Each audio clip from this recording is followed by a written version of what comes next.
Alors, nous recevons aujourd'hui Clara Philippi-Beaumont pour évoquer le pardon, le poids de l'histoire et les processus de réparation sur lesquels elle travaille activement. Alors, Clara, bonjour, bienvenue sur NC News. Bonjour, merci de m'accueillir ici aujourd'hui. Une première question, alors un peu sur votre parcours. Qui êtes-vous, Clara, et qu'avez-vous fait dans votre vie jusqu'ici, dans votre première partie de vie?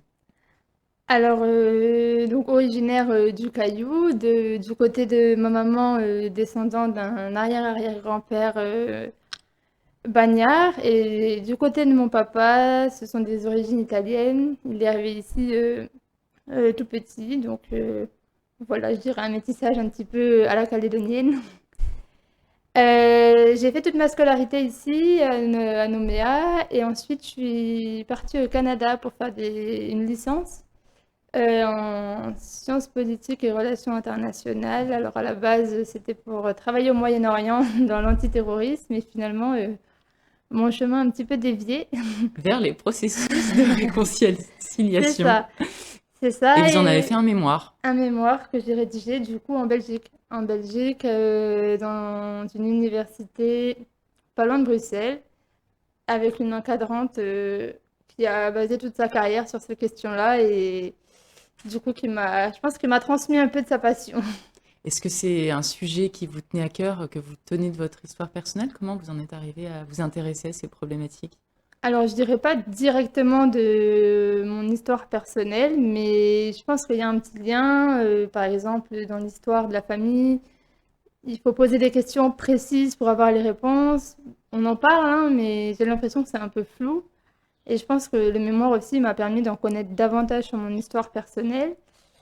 Et en parallèle de ça, je me suis souvent interrogée ici en Calédonie. J'avais l'impression qu'on donnait à manger à quelqu'un qui a soif. C'est un peu qu'on n'allait pas demander vraiment aux gens ce qu'ils voulaient et qu'on avait tendance à dire, ah, on a fait ça pour eux, on leur a donné ça, il s'est passé ça. Et je pense que cette prise de conscience, je l'ai eu un peu au Canada lors d'un stage à ATD Carmonde. C'est un mouvement international qui lutte contre la pauvreté.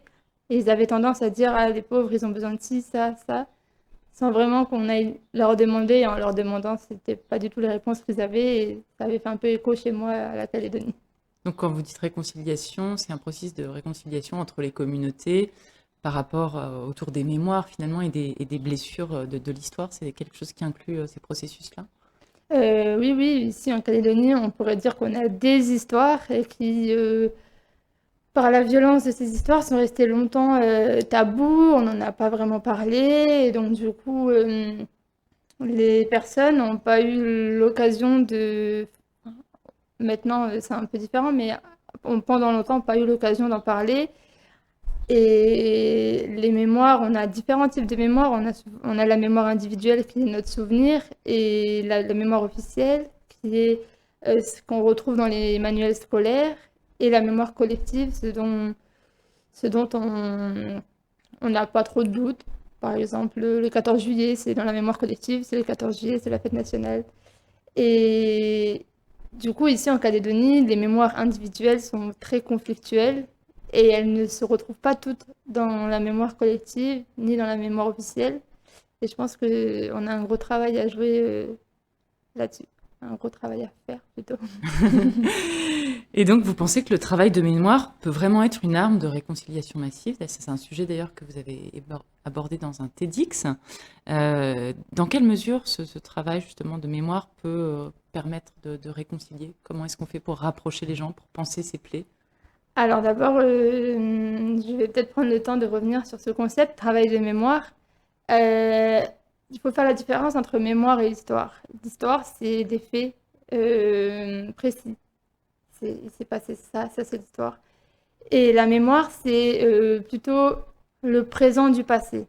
Donc la mémoire et l'histoire ont le passé en commun, mais la mémoire, généralement, elle est déformée par rapport aux conditions présentes. Et du coup, comme je disais tout à l'heure, les mémoires ici en Calédonie elles sont multiples, elles sont plurielles, elles sont surtout conflictuelles. Et le travail de mémoire, c'est prendre en compte toutes ces mémoires. Parce que parfois, dans l'histoire, et pas qu'en Calédonie, mais dans l'histoire internationale, il se trouve qu'on occulte certaines parties de l'histoire volontairement ou non, et où on survalorise certaines parties de l'histoire volontairement ou non. Quand je dis on, c'est les individus ou les gouvernements. C'est pas forcément la faute à une personne ou à un gouvernement, mais il se trouve que pour surmonter la douleur ou pour oublier, parce que ça fait trop mal, on manipule. Donc, la première chose, c'est de rétablir cette mémoire. C'est ça. Et c'est le travail de mémoire, à l'inverse de la survalorisation et l'occultation, prend en compte toutes les interprétations. Et ma promotrice de mémoire avait tendance à dire, la question n'est pas que s'est-il passé, mais que faire de ce passé. Aujourd'hui, qu'est-ce qu'on fait de ce passé? Et alors, réponse? La réponse, c'est il faut d'abord essayer d'avoir la matière nécessaire qu'aujourd'hui, je trouve, en Nouvelle-Calédonie, on a encore un peu du mal. L'histoire, elle n'est pas connue de tous. Et quelle histoire connaître aussi? Ça, c'est une autre question. Et donc, ces passés problématiques finissent par ressurgir. Et vous dites qu'il faut les soigner. Alors, comment est-ce qu'on s'y prend pour soigner? Quelles sont vos idées, vous, sur ce sujet? Alors oui, elles ressurgissent parce que, comme je disais, on a tendance à les avoir mis de côté parce que les passés font mal et donc on les met de côté et on avance. Mais malheureusement, on transmet en fait nos émotions aux futures générations en leur cachant ou en leur disant autre chose ou en survalorisant une autre partie de l'histoire. Ils les ressentent, ces émotions. Je dirais comme dans un couple qui divorce et qui dit rien à ses enfants. L'enfant, il perçoit toutes ces émotions. Et aujourd'hui, ben, ça ressort parce qu'on est dans des échéances importantes. Et du coup, théoriquement, il existe des processus de réconciliation. Alors, tout n'est pas théorique, évidemment, mais en 4 étapes, avec une reconnaissance de ce qui s'est passé. Donc, ça veut dire, il s'est passé ça, une responsabilité assumée, qui a fait quoi.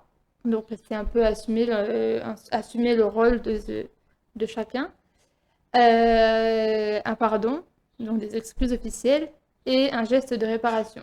Alors, évidemment, c'est théorique. Et il ne s'agit pas de copier-coller ce qui est fait, mais de réussir à adapter ce processus à la calédonienne.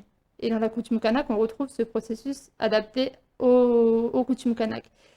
Et du coup, le défi d'aujourd'hui, à mon sens, c'est de réussir avec ces 4 étapes, de les agencer à la calédonienne, si je peux dire, pour réussir à créer un processus qui soit le nôtre et reconnu par tous. Au-delà des histoires personnelles, donc qui peuvent gérer des conflits entre les personnes, c'est de pouvoir le faire à l'échelle peut-être un peu plus historique et générale. C'est ça. Après, forcément, il y a ce travail de mémoire consiste à récolter ces histoires personnelles parce que les gens ont besoin de s'en libérer.